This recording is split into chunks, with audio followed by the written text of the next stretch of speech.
Hey, it's me, Nat, and today I'm going to show you how to make your own mushroom hat. Recently, me and my friends went to the Renaissance Fair as a group of mushroom people, and it was super fun, and I got a lot of questions about how we made the hats, so without further ado, let's get started.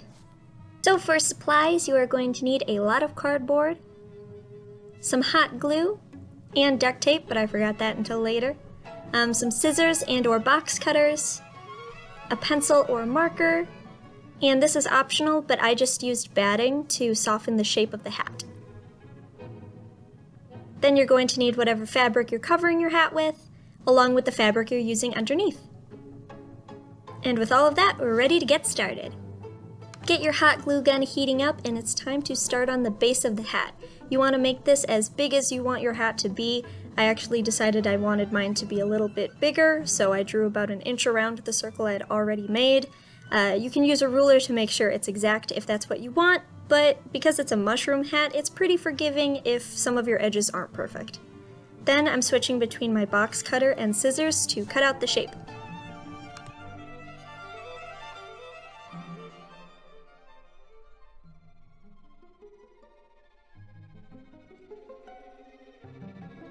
Next, we're just cutting out some long strips. I made mine about 2 inches wide, and I just cut them to be the length of the board that I had. We're going to need about 2 or 3 of these to complete your mushroom hat, so you can cut them all now or cut some more out later. Take one of the strips and wrap it around your head to where it feels comfortable, but still secure. Or you can always just measure the circumference of your head and cut it to that length. Then you're just going to lay out your strip and cut it to size. No matter which way you measured it, just make sure to mark the length that you want it to be, but add a few inches for overlap.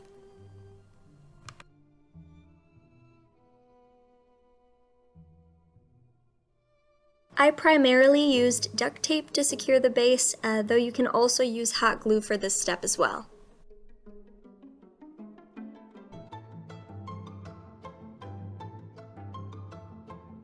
It's always good to double check and make sure that it's the length that you need. You can do this by, again, measuring it or just trying it on.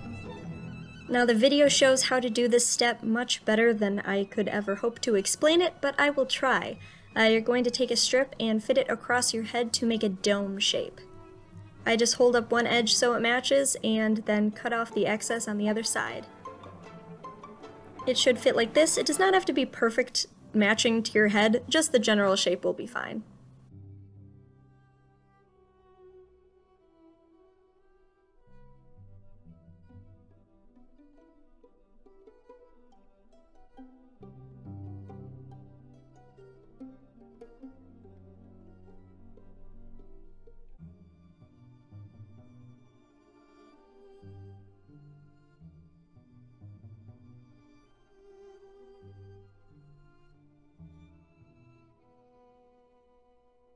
You're going to add another one going across the opposite direction just for extra stability. You don't really have to measure this one on your head, just make sure it fits nicely against the first one you made.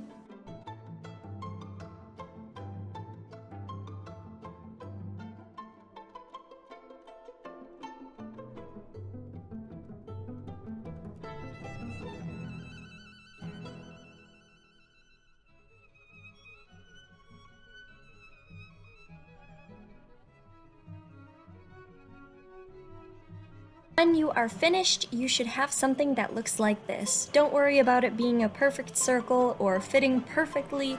As long as it's comfortable, that's what we're looking for. Now it's time to attach this base to our circle base that we made earlier. I'm just measuring to make sure that this is as in the center as possible. Again, does not have to be perfect. Then I trace around the shape. I again measure just to make sure it's as in the middle as possible. I round out the shape just a little bit, and then we're ready to cut it out.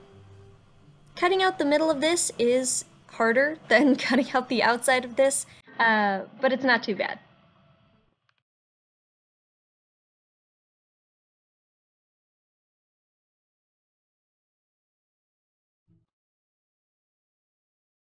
Once you have it cut out, you're ready to attach them together. Again, I use duct tape, though you can just use hot glue, or you can actually use a mix of both if you want it to be even stronger.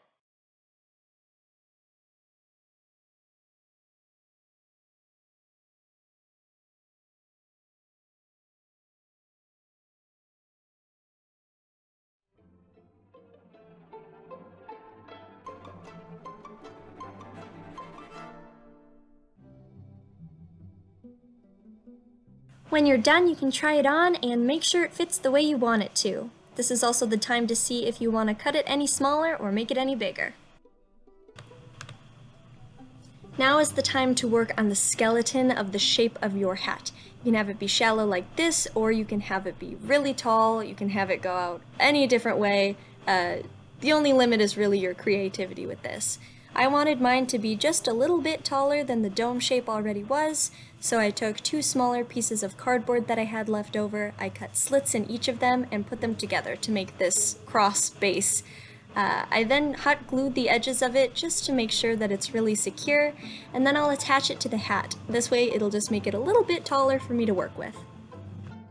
I also decided to clip the edges of it just so that it didn't stick out so much.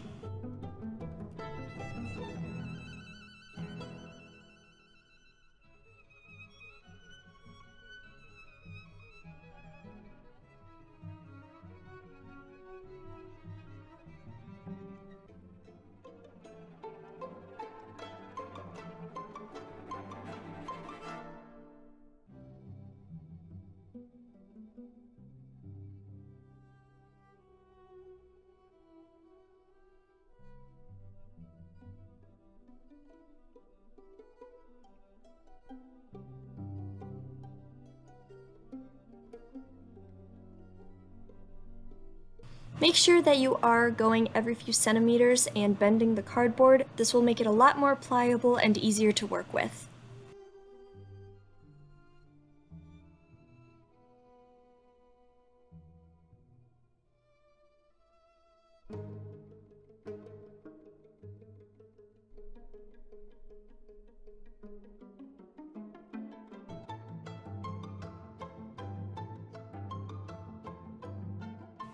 Make sure to get all the hot glue that's obviously stuck on your hands off, trim off the excess of the board, and you are ready for the next step.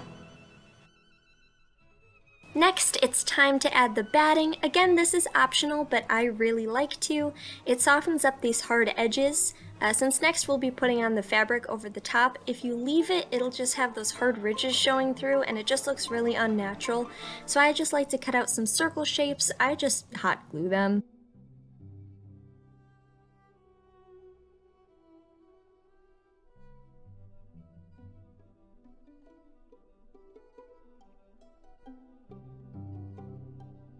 Now it's finally time to add your fabric. This will be the fabric that goes on top of the hat in your main color. I chose this one because it was just a metallic-y purple, blue, green, and I just thought it looked really pretty. So drape it around your mushroom and cut off the excess so it's a little bit easier to work with. Continuing on that, I just make sure that it fits over the top really good, and then I leave about 2 inches or so around the entire edge.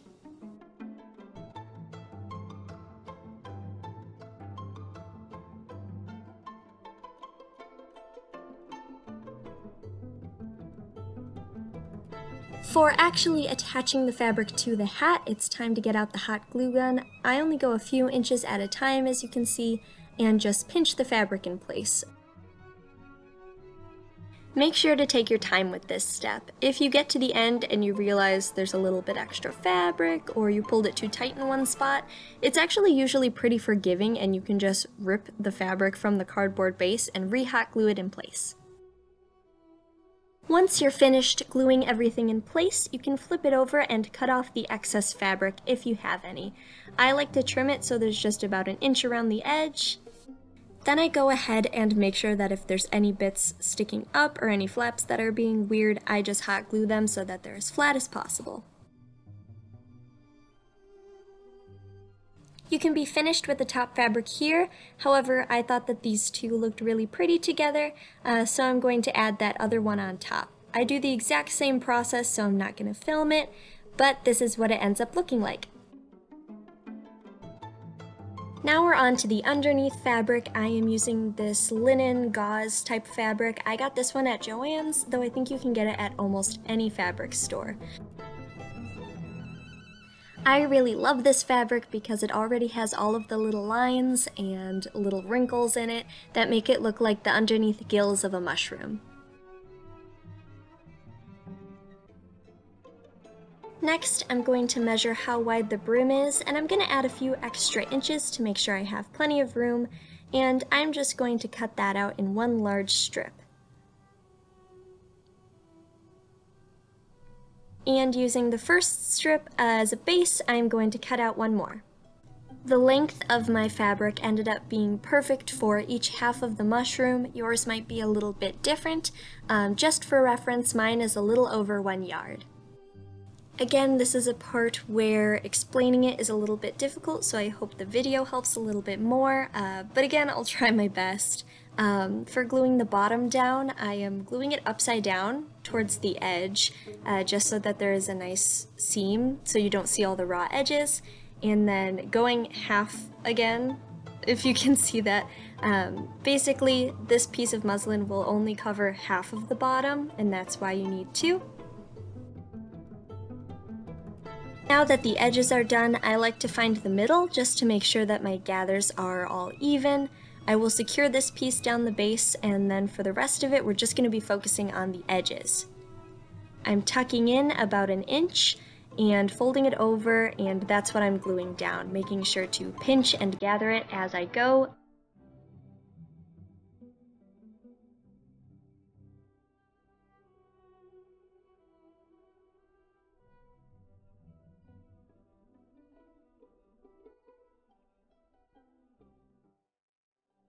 Hopefully this will be a little bit easier to see, but again, I'm just folding 1 inch over. That's what I'm gluing down so that there's a nice clean edge, and just going inch by inch, just making sure that it's even and pleated as nicely as possible.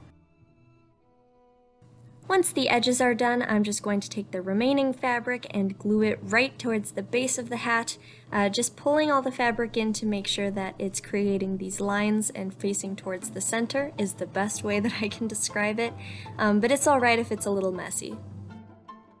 Next, I'm just gluing this bit of excess up into the hat so that it does not get in the way when you put the hat on. Then, using the other piece of linen, I am going to do the exact same thing on the opposite side.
Next, I just went in, and if there are any big pieces overlapping that weren't laying right, I again just added some hot glue and pushed them down.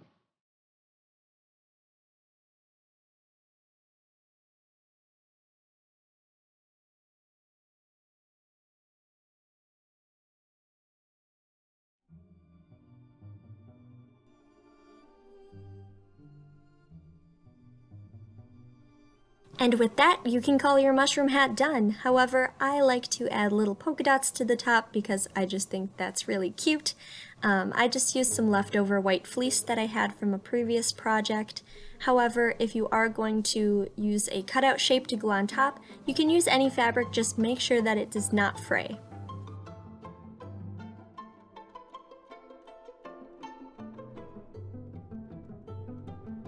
I also decided to add some little pearls just as excess dots because I've done this on a previous hat, and again, I just think it's really cute and adds a lot of texture. And with that, our mushroom hat is done! I love how the gills look underneath, and the combination of the metallic fabric and the sparkly organza ended up giving off this opalescent look, which I'm really a fan of.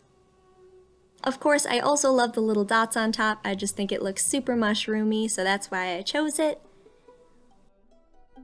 This was my first hat that I made and the one that I wore to the Ren Fair. I added this lace trim around the edge just with hot glue. Some of my friends also chose beads to hang around the edge of their hats. It's something really easy that changes the look of it. This was my boyfriend's hat. It was a slightly different base, but the same idea, and filled with polyfill so he could be towed. And this was my other roommate's hat. He actually ended up adding an extra brim on the bottom so that it sat on a tilt. I don't have everyone's hats here to show you, but I just wanted to give you an idea of how many creative liberties you can take with these hats, and even though they're the same base, you can make so many different looks. I hope you enjoyed, and I look forward to seeing your creations. If you make your own version of this hat, I would absolutely love to see it. Please tag me on Instagram. My link will be down below. Also check me out if you want to see any other cosplay content.